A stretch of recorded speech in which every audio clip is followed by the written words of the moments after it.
আল্লাহর নবী বলেছেন এর ফলে বিদ্যা উঠে যাবে, ওয়ায়াকসুরাল জাহাল, মূর্খতা বেড়ে যাবে। এই ছেলে তোমাকে বলছি, এই ছেলে তোমাকে বলছি, তুমি খুব সতেজ ব্রেনের ছেলে, মাস্টার ডিগ্রি পাস করে গ্রামের বাড়িতে গেছো।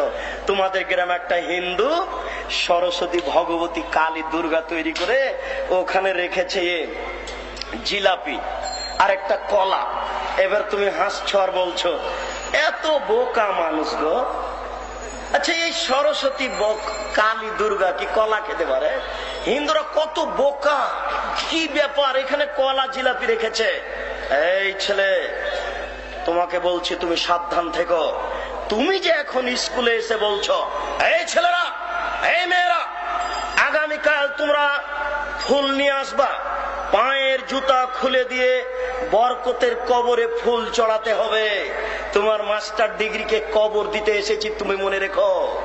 তুমি বলো সারা বাংলাদেশ কেন, সারা পৃথিবীর মানুষ যদি পায়ের জুতা খুলে দিয়ে এই বরকতের কবরে ফুল চড়ায়, তাহলে বরকতের 1 পয়সা লাভ হবে নাকি?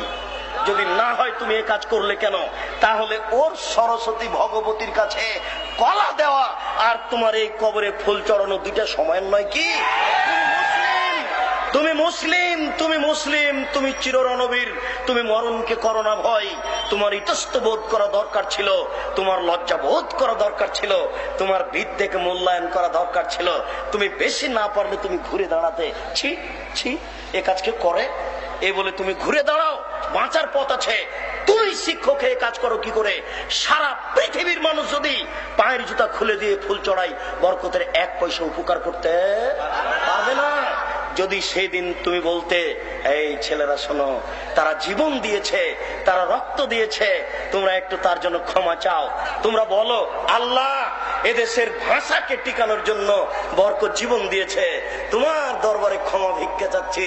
সে মানুষ, বরকত মানুষ, সালাম মানুষ, তার কোনো ভুল ত্রুটি থাকতে পারে। তোমাকে বলছি দয়া করে তুমি তাকে ক্ষমা করো, দয়া করে তুমি তাকে ক্ষমা করো। এটা একটু বলতে পারেন না?